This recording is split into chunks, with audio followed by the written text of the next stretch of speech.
If you've ever used these digital angle gauges or boxes to set the bevel angle on your table saw, you know how handy they are.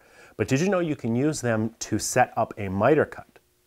Stand the miter gauge on your fence rail and zero out your angle gauge next to it.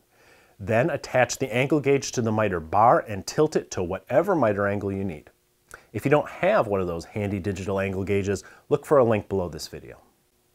Digital tools make woodworking easier and more precise, and they aren't as expensive as they used to be, at least not at the Craftsman Gallery.